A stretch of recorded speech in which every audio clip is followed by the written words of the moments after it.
I've seen you be, once again, quite stoic about your emotions. You ever get angry? You ever get lonely? You ever get sad? The roller coaster of human emotion. And what do you do with that when you make difficult decisions?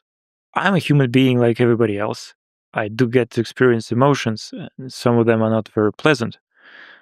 But I believe that it's the responsibility of every one of us to cope with these emotions and to learn to work through them. Self-discipline is particularly important because without it, how can you overcome this seemingly endless loop of negativity or despair that ultimately leads to depression for some people? I normally never have depression. I don't remember having depression in the last 20 years at least. Maybe when I was a teenager. But one of the reasons for that is I start doing things. I identify the problem, I can see a solution, and I start executing the strategy. If you are stuck in this loop of being worried about something, nothing's ever going to change. And people often make this mistake thinking, oh, I should just have some rest and then regain energy. This is not how it works. You gain energy by doing something. So you start doing something, then it happens. You feel motivated, you feel inspired. And then ultimately you do something else, a little bit more, a little bit more. And in a few years, who knows, you may end up achieving great things. Yeah, that's the thing that people really confuse. If you're stuck in a depressive cycle, even when you really, really, really, really don't want to do anything, just do something. Try to make progress, because the good feeling comes in the end of that. The whole point is to do first and then feel, not feel and then do. Exactly. And going to the gym is a good example. There are many days when you don't want to start working out. But you have to overcome this initial reluctance. And then you get to a point that you enjoy it. And you think, oh my God, it was such a good idea to come to the gym today. But it's similar to pretty much every activity. You get to write some code. Write a small piece of code first. And then you get inspired. Then you'll come up with more ideas. You need to write a novel or just write a paragraph. This is pretty obvious and it's not a secret.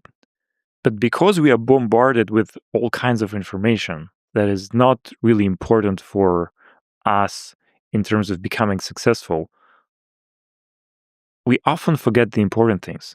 And this is one of them. We've been working out every single day. You have been working out for many years, pretty intensively. So I think a lot of people would love to know, what's your perfect daily workout regimen? Let's say on a weekly basis. I do 300 push-ups and 300 squats every morning.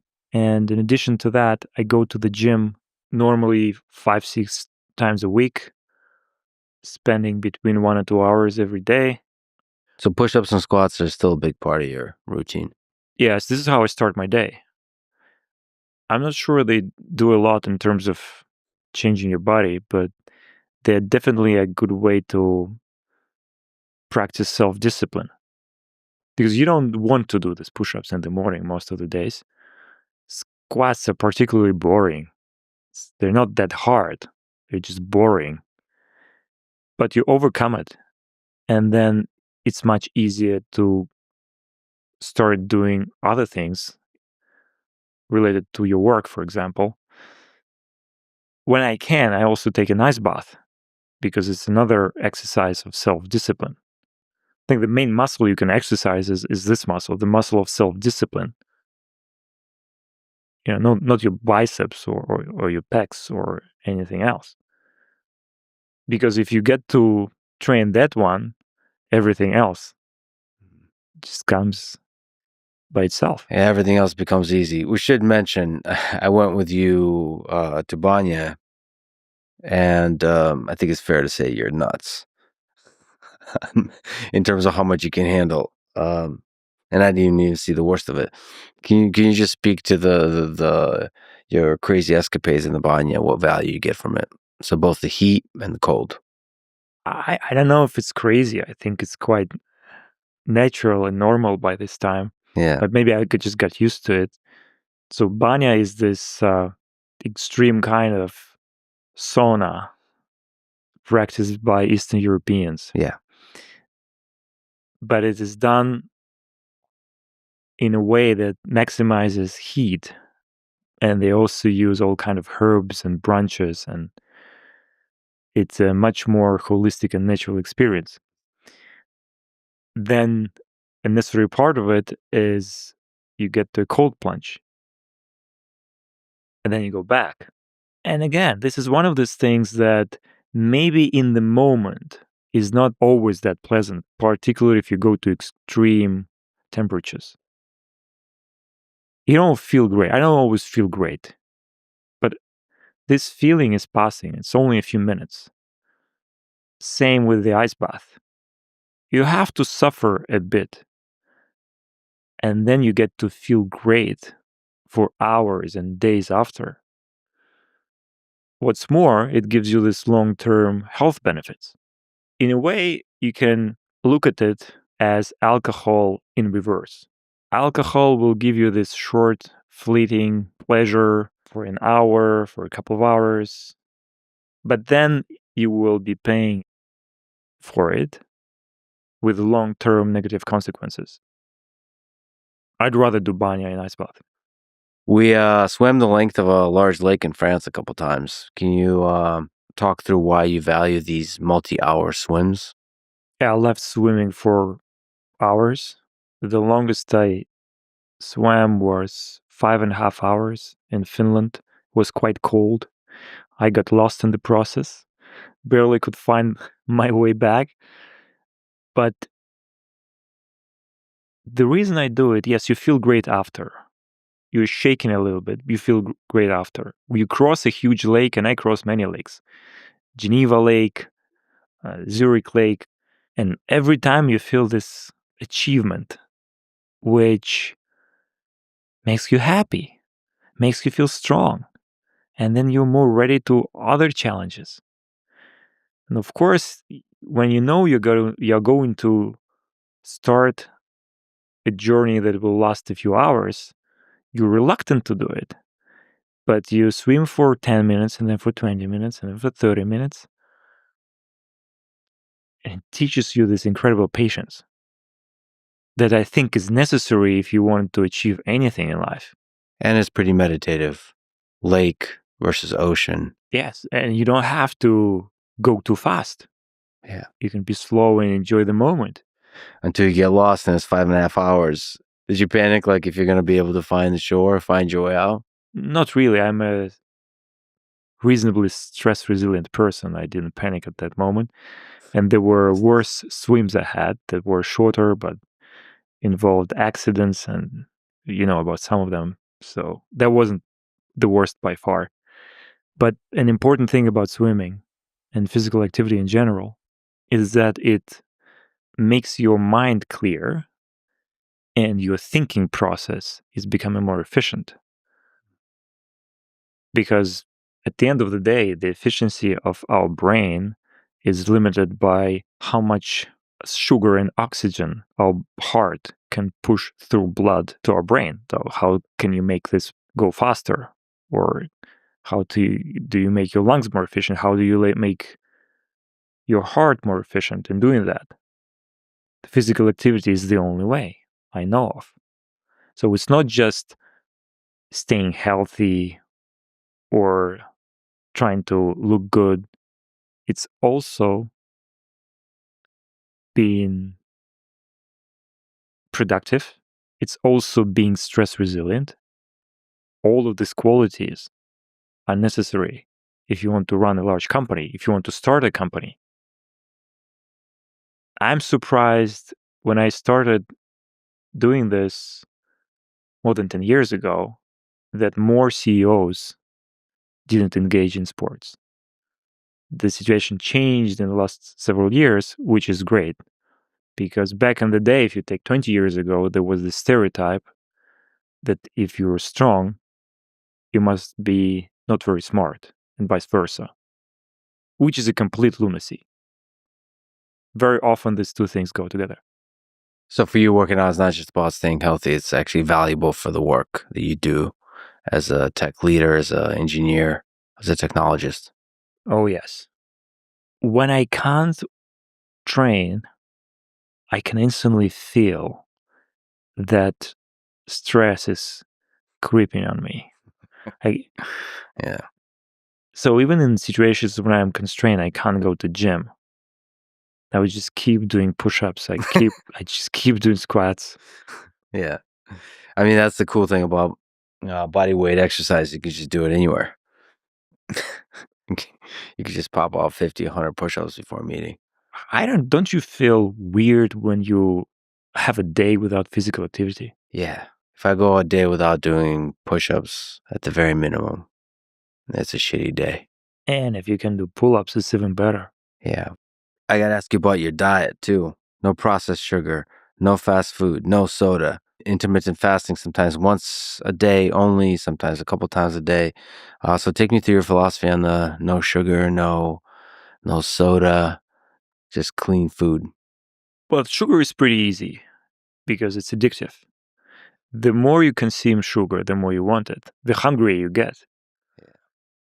So if you want to stay efficient and healthy, why consume processed sugar?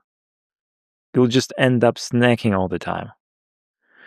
Intermittent fasting, so eating only within 6 hours and not eating for 18 hours every day, also brings structure into your day and into your eating habits.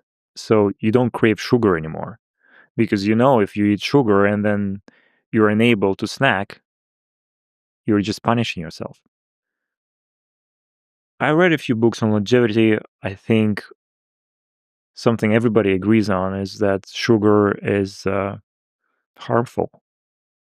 No, I'm not militant about sugar. Like you can eat berries, fruit, if you feel your body needs it. But it's not true to think it's necessary to consume sweet things. Not for children, not for adults. Red meat, I stopped eating it about 20 years ago because I just felt heavy every time I had it. So I guess it's individual. It's my metabolism, my digestive system isn't agreeing with this kind of food. So I normally eat seafood of all kinds and vegetables. This is the basic source of calories for me. Yeah, and like all things, you said short-term pleasure isn't worth your future. So a lot of things we all know that alcohol is destructive to the body, tobacco, pills, processed food, sugar, but society puts that on you, makes it very difficult to avoid. So I guess it all boils down to just discipline. Yes, and trying to identify the real cause of an issue you're experiencing.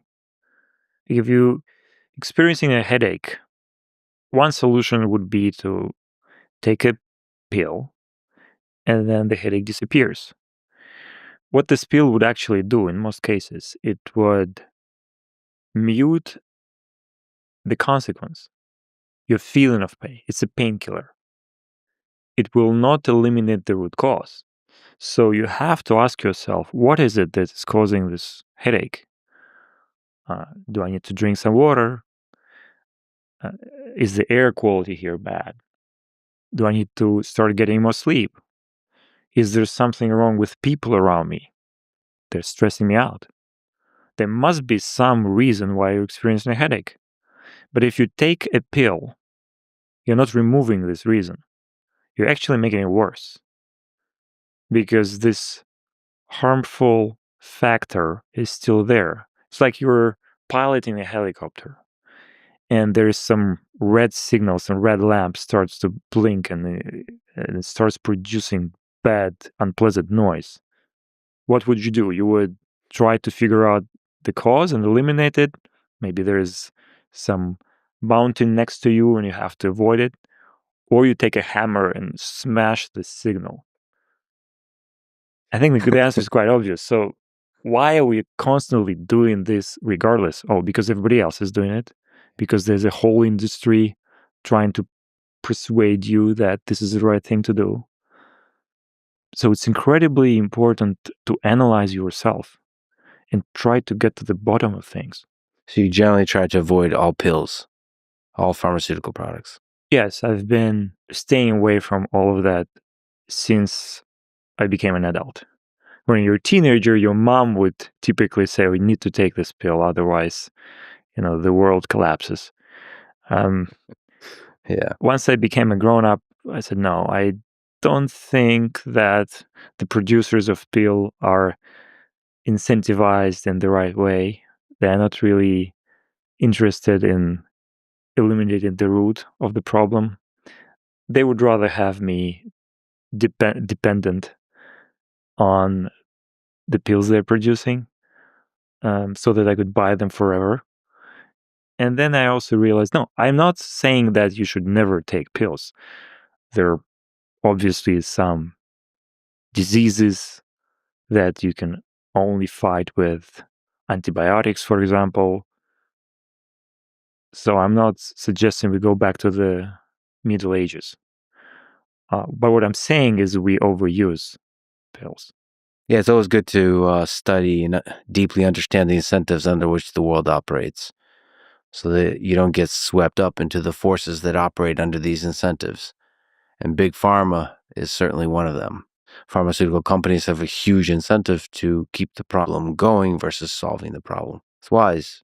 This is something I practice every day. I read some piece of news and I ask myself, who benefits from me reading this?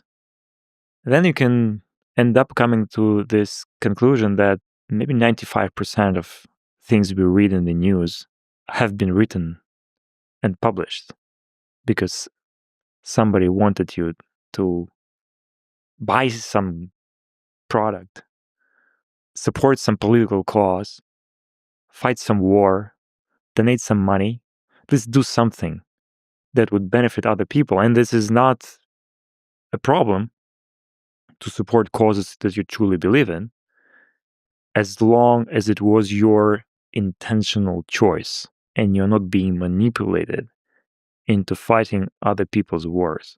And that takes us back to the original thing we started talking about, which is freedom.